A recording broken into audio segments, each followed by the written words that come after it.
आप सभी का स्वागत है तथागत एडुजोन पर। आज हम यूपी पीसीएस 1 की करंट अफेयर्स मैगजीन प्रहार से करंट अफेयर 2025 के तहत जुलाई के टॉप एमसीक्यू देखेंगे। इसमें 30 एमसीक्यू दिए गए हैं। ये एमसीक्यू खास करके करंट अफेयर जो है यूपी पीसीएस प्री 2025 को ध्यान में रख करके बनाया गया है। आप हमारा तथागत एडुजोन नाम से चैनल इसको सब्सक्राइब कर लीजिए। इसमें जीएस प्लस करंट अफेयर्स का जो लेक्चर है वो ऊपर प्लेलिस्ट में डाल दिए गए हैं, जिसका डिस्क्रिप्शन में लिंक दे दिया जाएगा। और लेक्चर कैसा लगता है वो भी बताएं। साथ में अगर कुछ भी आपको लगता है कि गलत हो गया है तो कमेंट बॉक्स में आप जरूर लिख दीजिए, तो उससे ये रहता है कि सही चीज़ें सभी लोगों तक पहुंच सकेंगी। शुरू करते हैं। इसमें देखते हैं पहली जो दिया गया है, निम्नलिखित कथनों पर विचार कीजिए और सही कथन चुनिए। केंद्रीय मंत्रिमंडल ने 1 जुलाई 2025 राष्ट्रीय खेल नीति एनएसपी 2025 को स्वीकृति दे दी है। नई नीति मौजूदा राष्ट्रीय खेल नीति 2001 का स्थान लेगी। तो ऑप्शन इसका जो है दोनों सही है। एक सी सही है ऑप्शन। केंद्रीय मंत्रिमंडल ने 1 जुलाई 2025 को राष्ट्रीय खेल नीति एनएसपी 2025 को स्वीकृति दे दी है। देश के खेल परिदृश्य को नया आकार देने और खेलों के माध्यम से लोगों को सशक्त बनाने के उद्देश्य से यह एक ऐतिहासिक पहल है। नई नीति मौजूदा राष्ट्रीय खेल नीति 2001 का स्थान लेगी। तो 2001 में आई थी, उसके बाद में अभी नई नीति जारी की गई है और देश को वैश्विक खेल महाशक्ति के रूप में स्थापित करने और वर्ष 2036 ओलंपिक खेलों सहित अंतर्राष्ट्रीय खेल आयोजनों के उत्कृष्ट प्रदर्शन के लिए मजबूत दावेदार के रूप में स्थापित करने के लिए एक दूरदर्शी और कार्यान्वयन नीति रोडमैप तैयार करेगी। भारत ने 2036 वाले जो ओलंपिक खेल होने वाले हैं उसके लिए अपनी दावेदारी प्रस्तुत की है, जिसके लिए गुजरात राज्य को चुना गया है। अभी तो इसके जो नीति है, इसके 5 आधार स्तंभ है। कौन कौन से हैं? वैश्विक मंच पर उत्कृष्टता लाना, आर्थिक विकास के लिए खेल का बढ़ावा देना, सामाजिक विकास के लिए खेल, जन आंदोलन के रूप में खेल, शिक्षा के साथ एकीकरण, जो न्यू एजुकेशन पॉलिसी आई थी 2020 उसके साथ इसको एकीकृत किया गया है। फिर 2 नंबर का क्वेश्चन है, निम्नलिखित कथनों पर विचार कीजिए और सही कथन चुनिए।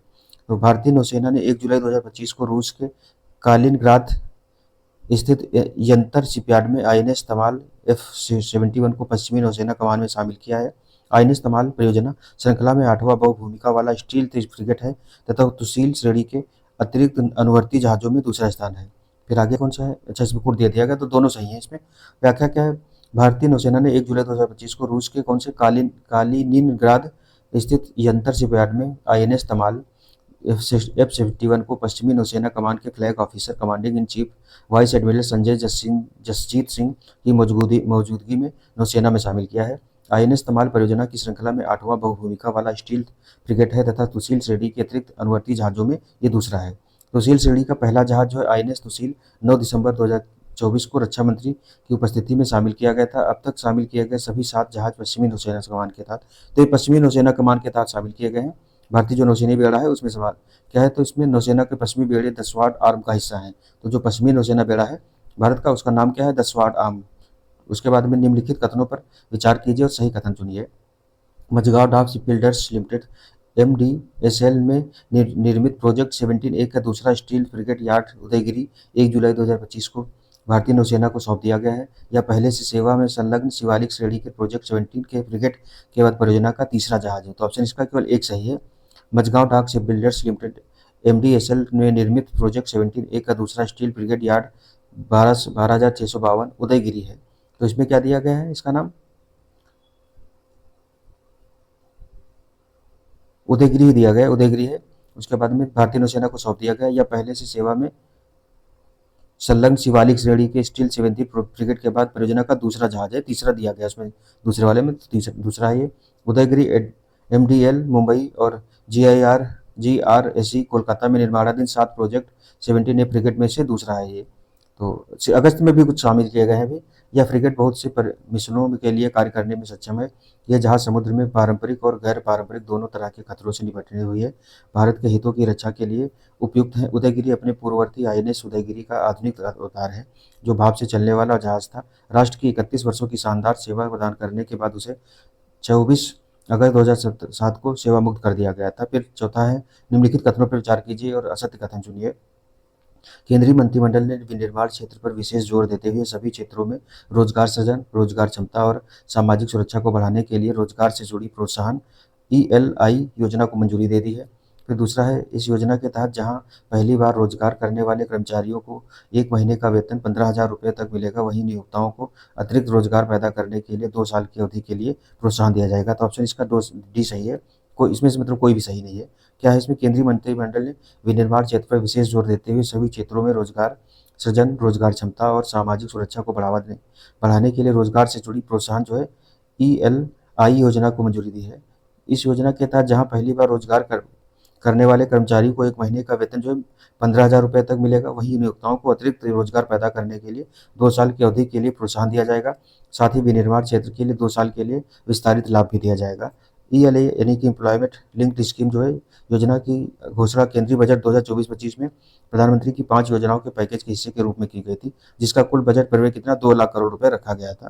तो इस तरीके से न पहला सही न दूसरा सही है। फिर ELI योजना का लक्ष्य 99,446 करोड़ रुपए के परिव्यय के साथ 2 वर्षों की अवधि में, तो 2 वर्षों के लिए शुरू की गई है। अवधि में देश में कितना, तो 3.5 करोड़ से अधिक रोजगार के सृजन को प्रोत्साहित करना है। इनमें से 1.92 करोड़ लाभार्थी पहली बार कार्यबल में प्रवेश करने वाले होंगे। इस योजना का लाभ 1 अगस्त 2025 से 31 जुलाई 2027 के बीच सृजित रोजगार पर लागू किया जाएगा। तो ये पूछा जा सकता है, ये योजना कब से कब तक है? 1 अगस्त 2025 से लेकर के 31 जुलाई 2027 तक के बीच में जितने भी रोजगार सृजित होंगे, खास करके विनिर्माण क्षेत्र में, उन पर लागू की जाएगी। फिर निम्नलिखित कथनों पर विचार करें और सही कथन चुनें। केंद्रीय जल शक्ति मंत्री श्री CR पाटिल ने आज एकीकृत बाढ़ पूर्वानुमान प्रणाली सी फ्लड का उद्घाटन किया है। फिर दूसरा है, सी फ्लड एक वेब आधारित प्लेटफॉर्म है जो बाढ़ के जलभराव के नक्शे और जल स्तर की भविष्यवाणियों के रूप में गांव के स्तर तक 10 दिन पहले बाढ़ का पूर्वानुमान प्रदान करता है। तो ऑप्शन इसका केवल एक सही है, दूसरा सही नहीं है। क्या है इसमें, केंद्रीय जल शक्ति मंत्री श्री आर पाटिल ने आज एकीकृत बाढ़ पूर्वानुमान प्रणाली सी फ्लड का उद्घाटन किया है। इसे center for development of advanced computing CDAC Pune और केंद्रीय जल आयोग CWC जल संसाधन, नदी विकास और गंगा प्राधिकरण, संरक्षण विभाग DORR&DGR जल शक्ति मंत्रालय द्वारा संयुक्त रूप से विकसित किया गया है। सी फ्लड एक वेब आधारित प्लेटफॉर्म है जो बाढ़ के जलभराव के नक्शों और जल स्तर की भविष्यवाणियों के रूप में गांव के स्तर तक 2 दिन पहले बाढ़ का पूर्वानुमान प्रदान करता है। यह प्लेटफॉर्म राष्ट्रीय और क्षेत्रीय एजेंसियों से बाढ़ मॉडलिंग आउटपुट को एकीकृत करने वाली एक एकीकृत प्रणाली के रूप में कार्य करेगा, जो आपदा प्रबंधन अधिकारियों के लिए एक व्यापक निर्णय समर्थन उपकरण प्रदान करेगा। वर्तमान में यह प्रणाली महानदी, गोदावरी और तापी नदी घाटियों को कवर करती है। सी फ्लड प्लेटफॉर्म बाढ़ परिदृश्यों का अनुकरण करने के लिए उन्नत 2D हाइड्रोडायनामिक मॉडलिंग का उपयोग करता है। नेक्स्ट है, घरेलू उपभोग व्यय सर्वेक्षण 2022-23 और 23-24 के अनुसार सही कथन चुनना है। तो ग्रामीण भारत में प्रति व्यक्ति प्रतिदिन औसत कैलोरी सेवन वर्ष 2022-23 और 23-24 में क्रमशः कितना 1233 किलो कैलोरी और 1212 किलो कैलोरी था, जबकि शहरी भारत में इन 2 वर्षों के लिए ये आंकड़े क्रमशः 2250 किलो कैलोरी और 2240 किलो कैलोरी थे। इसका जो ऑप्शन बी है, केवल दूसरा सही है, पहला गलत है। उसे जो भारत में गरीबी आंकड़े या गरीबी का आकलन करने के लिए जो यूज किया जाता है, उसमें से 2100 कैलोरी और कितना है 2400 कैलोरी 2400 कैलोरी गाँव के लिए है और 2100 कैलोरी शहरों के लिए है। तो इसमें उल्टा दिया गया, देखते क्या है। अगस्त 2022 से जुलाई 2023 और अगस्त 2023 से जुलाई 2024 के दौरान निर्दिष्ट संदर्भ अवधि में किए गए एक के बाद एक घरेलू उपभोग व्यय सर्वेक्षण द्वारा घरों के सदस्यों द्वारा खाद्य पदार्थों की खपत के बारे में जानकारी एकत्र की गई। इस रिपोर्ट में प्रति व्यक्ति ऊर्जा, कैलोरी, प्रोटीन और वसा के सेवन के अनुमानों और घरों तथा व्यक्तियों में इनके वितरण का विस्तृत ब्यौरा होता है। अब तक NSS के 50वें दौर यानी कि 1993-94, 55वें दौर 1999 से 2000, 61वें दौर 2004 से 5, 66वें दौर जो है 2009 से 10, 68वें दौर जो है 2011-12 उपभोक्ता व्यय सर्वेक्षणों पर आधारित ऐसी 5 रिपोर्ट प्रकाशित की जा चुकी है। तो 5 बार रिपोर्ट इसने प्रकाशित की है। ऊपर क्या दिया था, अच्छा इस तरीके का नहीं दिया है, तो 5 प्रकाशित की गई। फिर 2022-23 और 23-24 में ग्रामीण और शहरी भारत में प्रति व्यक्ति और प्रति उपभोक्ता इकाई कैलोरी सेवन के औसत में एक समान पैटर्न देखा जाता है। तो एक समान पैटर्न देखा गया है। फिर क्या, ग्रामीण भारत में प्रति व्यक्ति प्रतिदिन औसत कैलोरी सेवन 2022-23 और 23-24 में क्रमशः 2233 किलो कैलोरी और 2212 किलो कैलोरी था, जबकि शहरी भारत में इन 2 वर्षों के लिए ये आंकड़े क्रमशः 2250 और 2240 किलो कैलोरी था। ग्रामीण भारत में निचले पायदान 5 फ्रैक्टाइल वर्गों यानी कि अंश वर्गों के लिए औसत प्रति व्यक्ति प्रतिदिन और प्रति उपभोक्ता प्रति इकाई दिन कैलोरी सेवन में लगभग 2022-23 से 23-24 में वृद्धि देखी गई है, जबकि शहरी क्षेत्रों में निचले 6 फ्रैक्टाइल वर्गों अंश वर्गों के लिए 2023-24 में वृद्धि देखी गई है। फिर आगे देखेंगे, उसे इतना इस तरह के क्वेश्चन नहीं आना चाहिए करंट अफेयर्स में। 2022-23 के साथ साथ 2023-24 में प्रमुख राज्यों में औसत प्रति व्यक्ति प्रतिदिन कैलोरी सेवन और औसत प्रति उपभोक्ता इकाई प्रतिदिन कैलोरी सेवन दोनों में व्यापक भिन्नता देखी गई है। मासिक प्रति व्यक्ति उपभोग व्यय में वृद्धि के साथ ग्रामीण और शहरी क्षेत्रों में औसत कैलोरी सेवन भी बढ़ जाता है। फिर 7 नंबर का निम्नलिखित कथनों पर विचार करना और सही कथन चुनें। अबू धाबी में आम संवर्धन कार्यक्रम भारतीय मैंगो मेनिया 2025 का आयोजन किया गया है।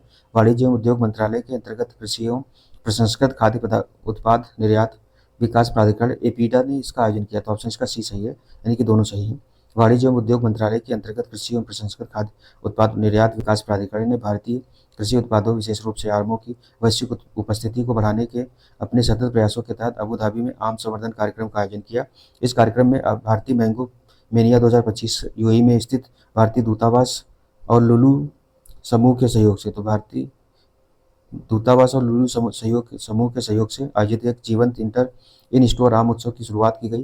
प्रदर्शित भारतीय आम की उम्दा किस्मों में जीआई टैग और क्षेत्रीय विशिष्टताएं जैसे बनारसी लंगड़ा, दशहरी, चौसा, सुंदरजा, आम्रपाली, मालदा, भारत भोग, प्रभाशंकर, लक्ष्मण भोग, महमूद बहार, वृंदावनी, फजली और मलिका शामिल है। ये भी याद कर लीजिए कि आम की कौन कौन सी सारी किस्में जो हैं ये आम की किस्में हैं, क्योंकि कृषि वाले सेक्टर से कभी कभी पूछ देता है कौन सी किस रिलेटेड फसल से है।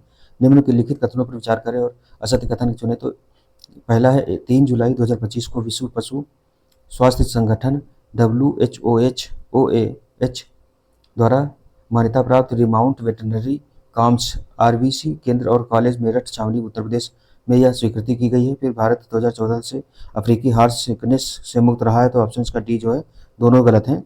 पशु स्वास्थ्य प्रणाली और अंतर्राष्ट्रीय व्यापार सुविधा के लिए एक महत्वपूर्ण कदम के रूप में देश के पहले अश्वरोग मुक्त कंपार्टमेंट के लिए वैश्विक मान्यता स्थापित और सुनिश्चित की गई है।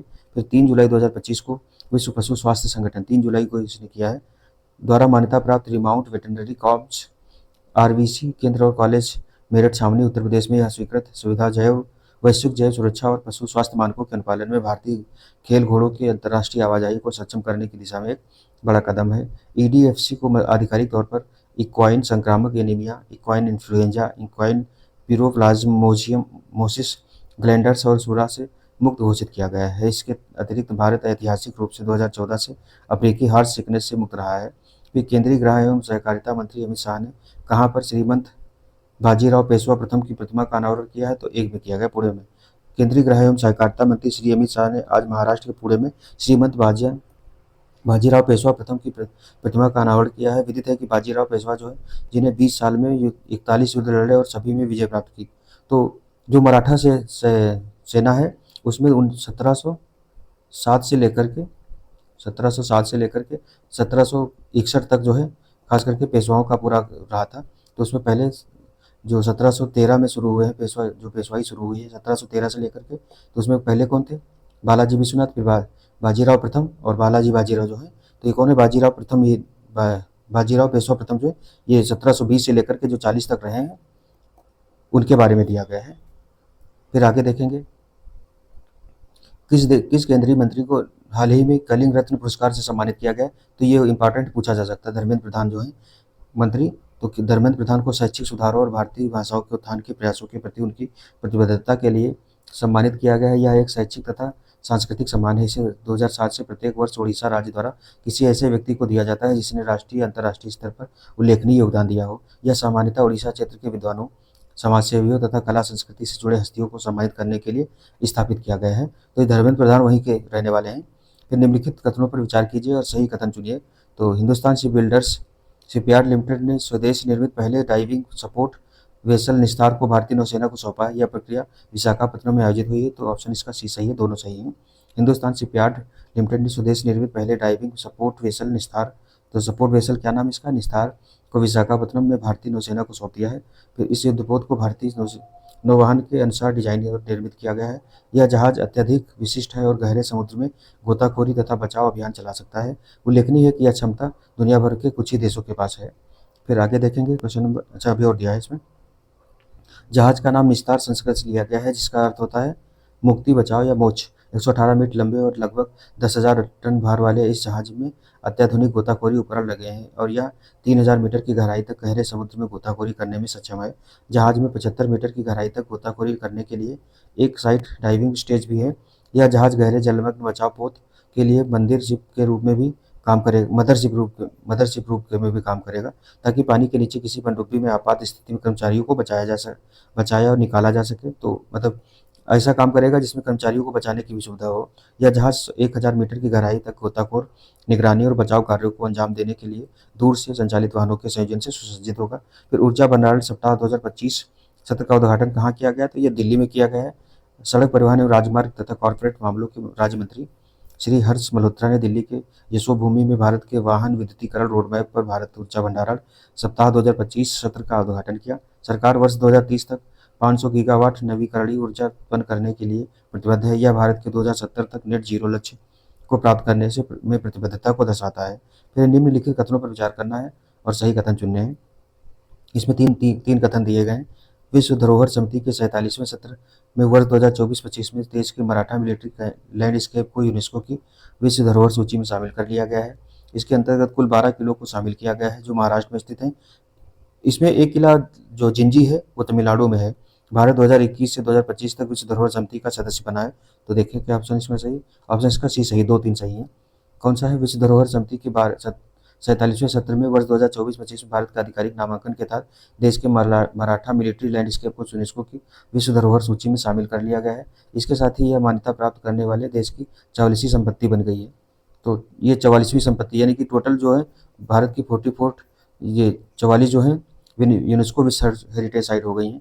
17वीं से 19वीं शताब्दी तक फैला यह 12 किलो का यह असाधारण नेटवर्क मराठा साम्राज्य की रणनीतिक सैन्य दृष्टि और स्थापत्य कला की प्रतिभा को दर्शाता है। मराठा महाराष्ट्र और तमिलनाडु राज्यों में फैले इन चयनित स्थलों में, तो महाराष्ट्र और तमिलनाडु दोनों जगह फैले हुए हैं। स्थलों में महाराष्ट्र में सलहेर, शिवनेरी, लोहगढ़, कंडेरी, रायगढ़, राजगढ़, प्रतापगढ़, सुवर्णदुर्ग, पन्हाला, विजयदुर्ग और सिंधुदुर्ग के साथ साथ तमिलनाडु में जिंजी किला जो है ये भी शामिल है। इसमें गिंगी दिया, जिंजी है वो। तो इन धरोहर स्थलों को यूनेस्को की सूची में शामिल करने का उद्देश्य 196 देशों में सांस्कृतिक, प्राकृतिक और मिश्रित संपत्तियों में पाए जाने वाले उत्कृष्ट सार्वभौमिक मूल्यों पर आधारित साझा विरासत को संरक्षित और बढ़ावा देना है। भारत 2021 से 25 तक विश्व धरोहर समिति का सदस्य बना है। तो भारत इस समय अभी जो विश्व समिति है, धरोहर समिति, उसका सदस्य भी है। पिछले वर्ष नई दिल्ली में आयोजित विश्व धरोहर समिति के 46वें सत्र में असम के चराई देव, तो जो 46वां सत्र है वो भारत में आयोजित किया गया था और उसमें असम के चराई देव को शामिल किया गया था। तो इसमें 47वां दिया, ये गलत है।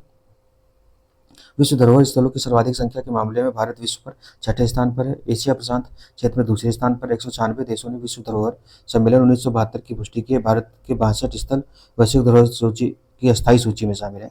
स्थायी में कितने हैं? 44 हैं और अस्थायी सूची में कितने? 62 शामिल हैं। फिर निम्नलिखित कथनों पर विचार करना है। तो सुपर ग्रुप कैप्टन शुक्ला जो शुभांशु शुक्ला थे, एक्सुवम 4 वाणिज्यिक मिशन से अंतर्राष्ट्रीय स्पेस स्टेशन में जाने वाले पहले भारतीय बने। उसे ये पहले तो उन्होंने अंतर्राष्ट्रीय स्पेस स्टेशन की बात ऐसा कर रहा है। वे स्पेस एक ड्रैगन कैप्सूल प्रेस में पृथ्वी पर वापस लौटे हैं। तो इसका ऑप्शन इसका कौन है? ना तो एक सही ना दो, ये दूसरे बने हैं क्योंकि उससे पहले 1984 में ऊपर दिया होगा जहाँ तक है। ग्रुप कैप्टन शुभांशु शुक्ला जो है भारतीय अंतरिक्ष यात्री और 4 लोगों के एक्सियोम 4 वाणिज्यिक मिशन के मुख्य सदस्य मंगलवार को भारतीय समयानुसार दोपहर 3 बजे के तुरंत बाद प्रशांत महासागर में सैन डियागो के तट के समीप space x dragon capsule grace में पृथ्वी पर वापस लौटे।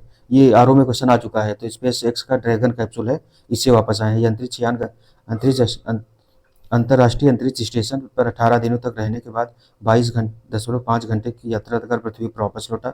एक्सियोम 4 के चालक दल में अनुभवी अमेरिकी अंतरिक्ष यात्री और mission commander Peggy Whitson, Poland की स्लावोज उजनास्की विस्रीवस्की, हंगरी के टिबोर कापू और भारत के शुभांशु शुक्ला शामिल थे। यह अंतरिक्ष यान सोमवार को भारतीय समय अनुसार 5:30 बजे से अलग हुआ। तो इसमें पूछा जा सकता है कि किस मिशन से गए थे? तो एक्सियोम 4 मिशन है, शुभांशु शुक्ला है, ये भारत के दूसरे हैं।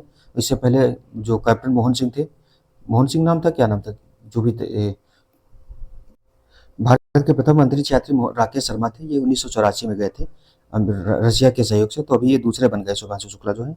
तो इस तरीके से, और जो एक्सियोम मिशन से गए थे वापस कैसे आए? ड्रैगन कैप्सूल से वापस आए, ये पूछा जा चुका है। फिर निम्नलिखित कथनों पर विचार कीजिए और सत्य कथन चुनिए। तो केंद्रीय मंत्रिमंडल ने 6 वर्ष की अवधि के लिए प्रधानमंत्री धन धान्य कृषि योजना को स्वीकृति दे दी है।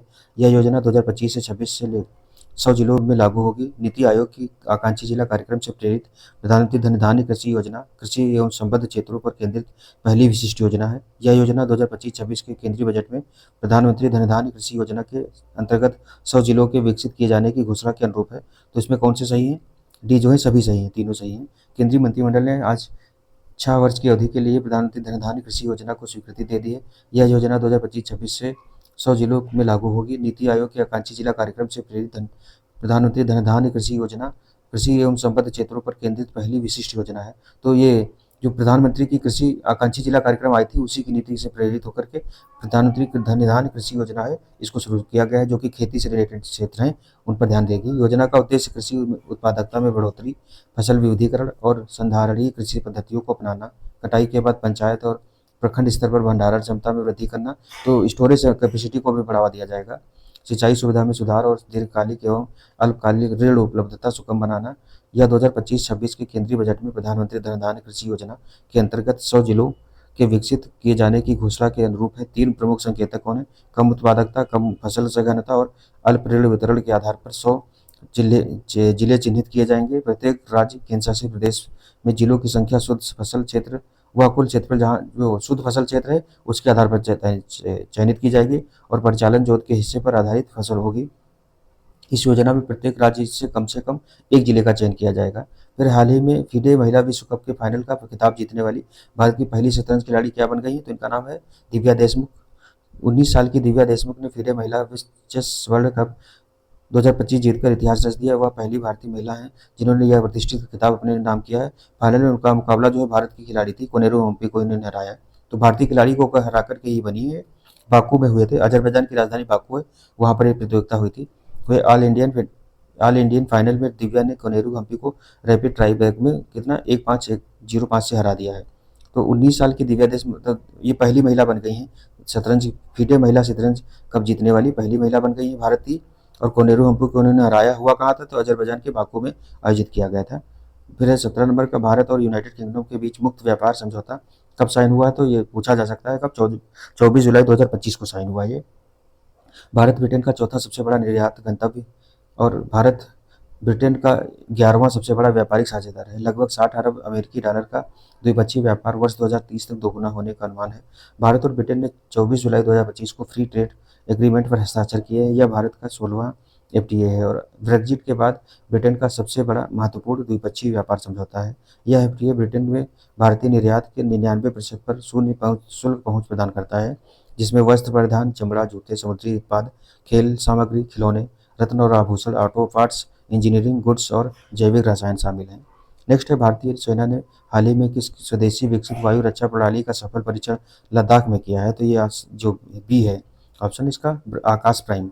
भारत ने पूर्वी लद्दाख में 15,000 फीट की ऊंचाई पर आकाश प्राइम मिसाइल का सफल परीक्षण किया, जो उच्च ऊंचाई वाली वायु रक्षा में एक बड़ी उपलब्धि है। डीआरडीओ द्वारा तो विकसित किससे डीआरडीओ द्वारा विकसित की गई है, आकाश प्राइम नाम रखा गया है इसका।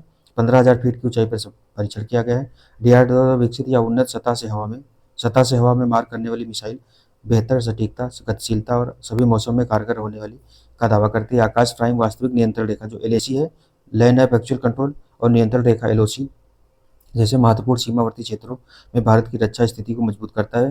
प्रणाली को अधिक उन्नत प्रणाली के साथ अपग्रेड किया गया है और यह भारत की स्वदेशी आकाश सतह से हवा में मार करने वाली मिसाइल है। सैम जो सरफेस टू एयर मिसाइल प्रणाली का एक कठोर और मजबूत संस्करण है। तो जो एलएसी जो सीमा है ये चाइना के साथ लगी है और एलओसी जो है ये पाकिस्तान के साथ लगी है।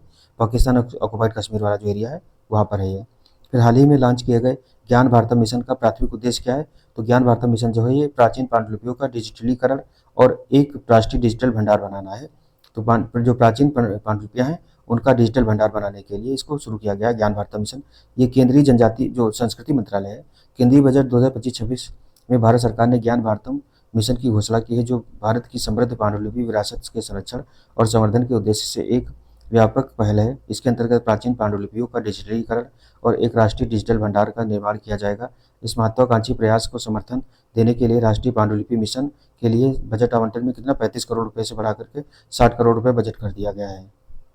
फिर नेक्स्ट क्वेश्चन है, निम्नलिखित कथनों पर विचार करना है और सत्य कथन का चुनाव करना है। राष्ट्रपति श्रीमती द्रौपदी मुर्मू ने नई दिल्ली के विज्ञान भवन में आवासन और शहरी कार्य मंत्रालय द्वारा आयोजित स्वच्छ सर्वेक्षण 2024-25 पुरस्कार प्रदान किए हैं। तो इसके अंतर्गत 21 सुपर स्वच्छ लीग शहरों को चुना गया है। तो कौन सा इसका ए सही है केवल।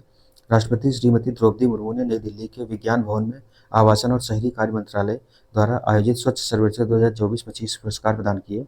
केंद्रीय मंत्री श्री मनोहर लाल और आवासन और शहरी कार्य राज्य मंत्री श्री तोखन साहू की उपस्थिति में 23 सुपर लीग, तो इसमें 21 जो दिया 21 ना होकर के 23 है टोटल सुपर स्वच्छ लीग शहरों को पुरस्कृत किया गया है। अहमदाबाद, भोपाल और लखनऊ भारत के नए शीर्ष स्वच्छ शहरों में के रूप में उभरे हैं। तो अहमदाबाद, भोपाल और लखनऊ भी उभरा है। 23 शहर हैं। श्रीमती द्रौपदी मुर्मू द्वारा ही किया गया है, यानी कि भारत के राष्ट्रपति द्वारा किया गया है। फिर है निम्नलिखित कथनों पर विचार कीजिए और सत्य कथन का चयन करना है। प्रयागराज को सर्वश्रेष्ठ गंगा शहर का पुरस्कार दिया गया है। दानापुर छावनी को सर्वश्रेष्ठ छावनी बोर्ड के रूप में नामांकित किया गया। तो ऑप्शन इसका एक सही है। स्वच्छ सर्वेक्षण 2024-25 पुरस्कार समारोह में केंद्रीय मंत्री श्री मनोहर लाल ने प्रयागराज को सर्वश्रेष्ठ गंगा शहर का पुरस्कार प्रदान किया। तो इस बार प्रयागराज को दिया गया है। जबकि सिकंदराबाद छावनी को उसके स्वच्छता प्रयासों के लिए सर्वश्रेष्ठ छावनी पुरस्कार, तो सिकंदराबाद जो कि तेलंगाना में है, सर्वश्रेष्ठ छावनी पुरस्कार बोर्ड के रूप में सम्मानित किया गया है। ग्रेटर विशाखापत्तनम नगर निगम विशाखापत्तनम, जबलपुर और गोरखपुर को सफाई कर्मचारियों की सुरक्षा और गरिमा प्रदान करने की उत्कृष्ट प्रतिबद्धता के लिए सर्वश्रेष्ठ सफाई मित्र सुरक्षित शहर घोषित किया गया है। अनुमानित 66 करोड़ लोगों को के भारत भाग लेने वाले विश्व के सबसे बड़े महाकुंभ के दौरान बेहतरीन शहरी अपशिष्ट प्रबंधन के लिए उत्तर प्रदेश सरकार, प्रयागराज मेला अधिकारी और प्रयागराज नगर निगम को विशेष पुरस्कार दिए गए हैं। तो 66 करोड़ के आसपास लगभग लोगों ने इसमें महाकुंभ में भाग लिया था। फिर निम्नलिखित कथनों पर विचार कीजिए और असत्य कथन चयन करना, जिसमें असत्य बताना है। प्रधानमंत्री श्री नरेंद्र मोदी ने बिहार के मोतिहारी में 7,000 करोड़ रुपए से अधिक की विकास परियोजनाओं का शिलान्यास, उद्घाटन और राष्ट्र को समर्पित किया है। बिहार सरकार ने हाल ही में बुजुर्गों, दिव्यांगों और विधवा माताओं के लिए मासिक पेंशन 400 रुपये से बढ़ाकर कितनी 800 रुपये कर दी गई। इसमें सही कौन सा है। ऑप्शन बी सही है, यानी कि दूसरा सही है, पहला गलत है। 7,000 नहीं होगा, कितना होगा तो देखते हैं। प्रधानमंत्री श्री नरेंद्र मोदी ने जुलाई 2025 में बिहार के मोतिहारी में 7,000 करोड़ रुपए से अधिक की विकास परियोजनाओं का शिलान्यास किया है, उद्घाटन और राष्ट्र को समर्पित किया है। यानी कि पहला सही है, दूसरा गलत है, तो उसमें गलत ही पूछा था, दूसरा गलत हो जाएगा। 7,000 करोड़ रुपए परियोजनाओं का उद्घाटन किया गया है। सामुदायिक निवेश कोष के रूप में 400 करोड़ रुपए जारी करने की घोषणा की है। बिहार सरकार ने हाल ही में बुजुर्गों, दिव्यांगों और विधवा माताओं के लिए 400 रुपये से बढ़ा करके 1100 रुपये कर दिए। उसमें 800 दिया है, तो 800 ना होकर के 1100 रुपये कर दिया गया है। ये दूसरा गलत था, तो ये सही है। फिर निम्नलिखित कथनों पर विचार करना है और सत्य कथन का चयन करना है। प्रधानमंत्री नरेंद्र मोदी ने पश्चिम बंगाल के दुर्गापुर में 5400 करोड़ रुपए से अधिक की विकास परियोजनाओं का लोकार्पण और शिलान्यास किया है। पश्चिम बंगाल के बांकुड़ा और पुरुलिया जिले में लगभग 1950 करोड़ रुपए की लागत वाली Bharat petroleum corporation limited BPCL city gas वितरण सीजीडी परियोजना की आधारशिला रखी। तो दोनों सही, इसमें ऑप्शन इसका सी सही हो जाएगा। प्रधानमंत्री ने इस क्षेत्र में तेल और गैस के बुनियादी ढांचे को एक बड़ा प्रोत्साहन देने के लिए पश्चिम बंगाल के बांकुड़ा और पुरुलिया जिले में लगभग कितना है 1950 करोड़ रुपए की लागत वाली Bharat petroleum corporation limited city gas वितरण सीजीडी परियोजना की आधारशिला रखी। दुर्गापुर हल्दिया प्राकृतिक गैस पाइपलाइन के दुर्गापुर से कोलकाता खंड 132 किलोमीटर को भी राष्ट्र को समर्पित किया है, जिसे महत्वाकांक्षी जगदीशपुर हल्दिया और बोकारो धामरा पाइपलाइन के एक भाग के रूप में बिछाया गया है। इसे प्रधानमंत्री ऊर्जा गंगा परियोजना के रूप में भी जाना जाता है। क्षेत्र में रेल परियोजना को प्रोत्साहन देते हुए पुरुलिया में 390 करोड़ रुपए से अधिक की लागत से पुरुलिया कोटशिला रेल लाइन के दोहरीकरण कार्य को भी राष्ट्र को समर्पित किया गया है। नेक्स्ट देखेंगे, निम्नलिखित कथनों पर विचार करना और सत्य कथन का चयन करना है। World summit on the information society WSIS+20 high level event 2025 Geneva Switzerland में 7 से 11 जुलाई 2025 के मध्य आयोजित की गई है। फिर है मोबाइल एप्लीकेशन मेरी पंचायत को एक्शन लाइन कैटेगरी के तहत प्रतिष्ठित world summit on the information society prize 2025 champion पुरस्कार से अंतर्राष्ट्रीय स्तर पर मान्यता मिली है। तीसरा, मेरी पंचायत एप्लीकेशन ग्रामीण विकास मंत्रालय द्वारा संचालित है। तो इसका ऑप्शन जो है एक तो सही है, सी सही है। World summit on the information society जो WSIS+20 high level event 2025 Geneva Switzerland में 7 से 11 जुलाई तक आयोजित की गई है। तो ये तो ठीक इंपॉर्टेंट, लेकिन ज़्यादा इंपॉर्टेंट है जो मेरी पंचायत ऐप है, मोबाइल एप्लीकेशन मेरी पंचायत को एक्शन लाइन कैटेगरी सांस्कृतिक विविधता और पहचान, भाषाई विविधता और स्थायी कंटेंट के तहत प्रतिष्ठित world summit on the information society prize 2025 champion पुरस्कार से अंतर्राष्ट्रीय स्तर पर मान्यता मिली है। तो जो मेरी पंचायत पुरस्कार है, इसको वहाँ पर पुरस्कृत किया गया है। यह सम्मान WSIS पहल के तहत इंटरनेशनल टेली कम्युनिकेशन यूनियन द्वारा आयोजित WSIS+20 हाई लेवल इवेंट 2025 के दौरान प्रदान किया गया है। WSIS प्राइज 2025 चैंपियन प्रोजेक्ट के रूप में मेरी पंचायत भारत के डिजिटल गवर्नेंस मॉडल को वैश्विक उत्कृष्टता का प्रतीक है। नई दिल्ली में आयोजित एक समारोह में केंद्रीय पंचायती राज मंत्री श्री राजीव रंजन उर्फ लल्लन सिंह के औपचारिक रूप से इस चैंपियनशिप का प्रमाण पत्र प्रदान किया गया है।